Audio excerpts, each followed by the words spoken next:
السلام علیکم۔ امید ہے آپ سب خیریت سے ہوں گے۔ عزیز طلبہ، آپ کے سامنے سبق اونتی سبق ہے جو ایک جاپانی لوک کہانی سے اردو میں ترجمہ آپ کے سامنے پیش ہے۔ دیکھیے، ترجمہ کرنا آسان کام نہیں ہے۔ جاپانی زبان سے اردو زبان یا دوسری زبان میں اگر آپ ترجمہ کر رہے ہیں کسی قصے کا، کہانی کا، تو بہت اہم ہو جاتا ہے کہ آپ کو دونوں زبانوں پر مہارت حاصل ہو۔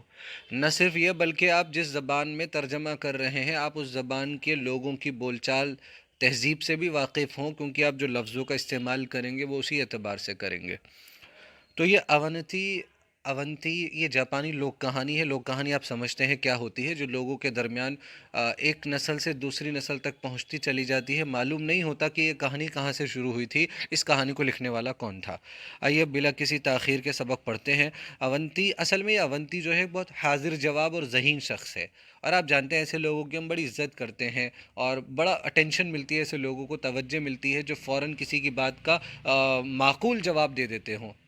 آپ نے کوئی سوال کیا یا آپ نے کوئی ایسی بات کہی اور پلٹ کر فوراً معقول جواب حاضر ہو، اسے اب ہم کہتے ہیں حاضر جواب۔ ہر سچویشن میں، یعنی ہر حالت میں جو شخص جواب دے سکے، معقول جواب، ایرے غیرے الٹے سیدھے جواب نہیں، ہاں معقول جواب۔ اونتی ایک خوش مزاج اور ہنسمکھ شخص تھا۔ غریبوں کا تو وہ بہت ہی عزیز دوست تھا، اس لیے لوگ اس سے بڑی محبت کرتے تھے۔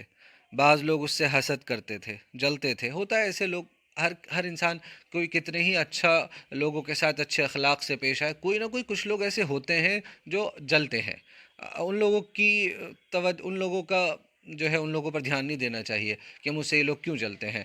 ہم وہ کریں جو صحیح ہے، چاہے لوگوں کو لوگ ہم سے جلیں یا نہ جلیں، لیکن صحیح کام کرنا چاہیے۔ جھوٹ بولنے سے یا ایسے کام کرنے سے کہ جس سے لوگ راضی ہو جائیں، ایسے کاموں سے بچنا چاہیے اگر اس سے ہمارے اخلاق خراب ہوتے ہوں تو۔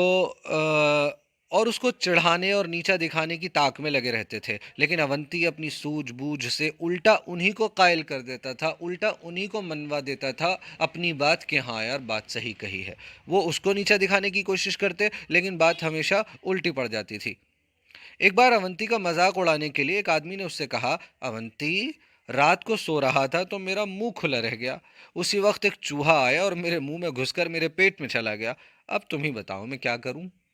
اونتی نے فوراً جواب دیا، یہ ہے حاضر جوابی، میرے دوست، بس ایک ہی علاج ہے، تم ایک زندہ بلی کو پکڑ کر اسے نکل جاؤ، تمہارا وہ چوہا ختم ہو جائے گا۔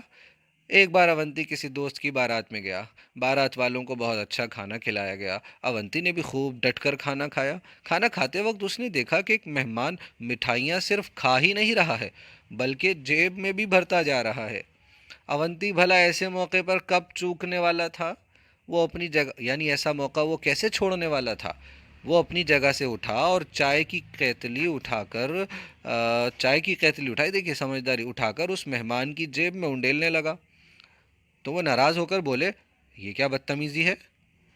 چائے انڈیلتے انڈیلتے اونتی نے بھولے پن سے جواب دیا، بھائی میں آپ کو کوئی نقصان نہیں پہنچا رہا ہوں، آپ کی جیب نے بہت ساری مٹھائیاں کھائی ہیں، اس لیے اسے پیاس بھی ضرور لگی ہوگی، میں اسے چائے پلا رہا ہوں، میں تو الٹا احسان کر رہا ہوں آپ کی مٹھائیوں پر۔ ایک بار اونتی کے ملک میں 3 غیر ملکی تاجر آئے، دوسرے ملک کے، غیر ملک یعنی جو اس ملک کے نہیں تھے، تاجر یعنی بزنس مین۔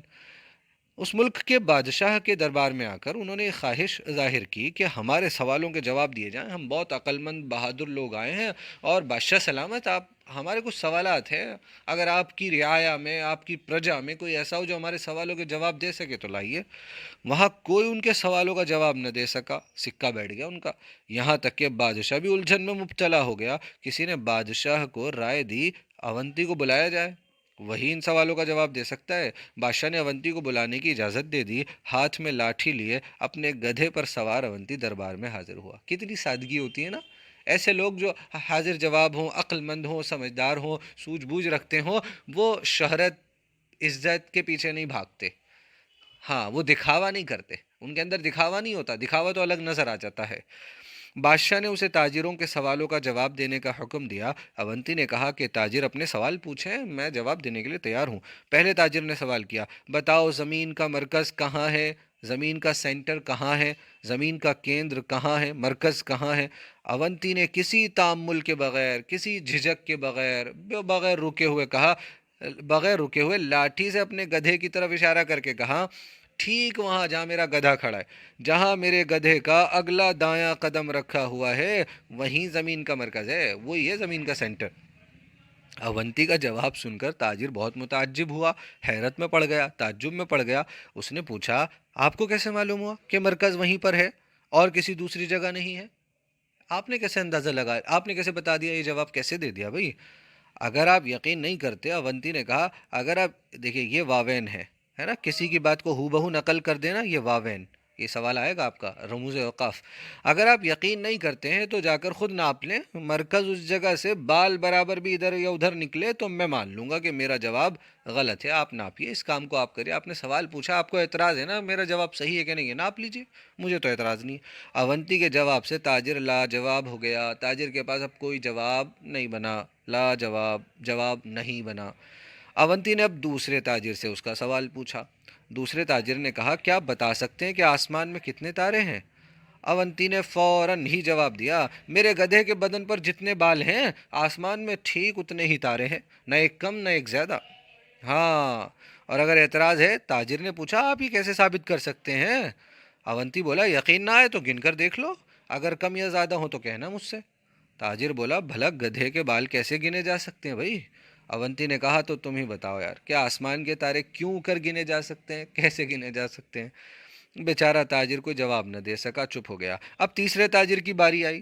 اونتی نے اس سے بھی سوال پوچھنے کو کہا۔ تیسرے تاجر نے اپنے سر کی طرف ہاتھ اٹھا کر کہا، اچھا بتاؤ میرے سر پر کتنے بال ہیں؟ ویسا ہی سوال جیسا دوسرا سوال تھا۔ اونتی نے ہنس کر کہا، اگر تم بتا دو کہ میرے گدھے کی دم میں کتنے بال ہیں تو میں تمہارے سر کے بالوں کی تعداد، گنتی بتا دوں گا۔ یہ سن کر تاجر لاجواب ہو گیا اور بغلیں جھانکنے لگا۔ محاورہ ہے بغلیں جھانکنے لگنا، ادھر ادھر دیکھنے لگنا، جب کوئی جواب نہ بن سکے، آنکھوں سے آنکھیں بندہ نہ ملا سکے تو کیا کرتا ہے، ادھر ادھر دیکھنے لگتا ہے، اسے کہتے ہیں بغلیں جھانکنے لگا، محاورہ ہے، یہ آ سکتا ہے امتحان میں، پتہ بھی ہونا چاہیے نا، اچھا لگتا ہے۔ سب درباری، دربار میں جتنے درباری تھے، بادشاہ کے درباری، اونتی کے جواب کی جمع جوابات سن کر حیرت میں تھے۔ بادشاہ نے اسے حاضر جوابی اور ہوشیاری کا انعام دیا اور تینوں تاجر اپنا منہ لٹکائے واپس چلے گئے۔ منہ لٹکانا۔ ایک بار ایک غریب مزدور نے ایک سرائے والے سے مرغی کا کباب لے کر کھایا۔ اس دن اس کے پاس پیسے نہ تھے، وہ قیمت فوراً نہ دے سکا اور دوسرے دن کا وعدہ کر کے چلا گیا، بھائی اگلے دن دے دوں گا۔ جب وہ دوسرے دن قیمت دینے آیا تو سرائے والے نے اس سے 1,000 روپے طلب کیے۔ وہ بازار میں جس کی دکان تھی، اس نے 1,000 روپے مانگے۔ مزدور کا منہ حیرت سے کھلا رہ گیا۔ 1,000 روپے؟ وہ سرائے والے سے بولا، ایک مرغی کے کباب کی قیمت 1,000 روپے؟ کیوں نہیں، تم خود ہی حساب لگا لو، اگر تم مرغی نہ کھاتے تو وہ کتنے انڈے دیتی، ان انڈوں سے کتنے بچے نکلتے، اور اس طرح جتنے بچے نکلتے ان کی قیمت اتنی ہی ہوتی ہے۔ سرائے کے مالک نے کہا۔ مزدور نے کہا، میں اتنا پیسہ نہیں دوں گا۔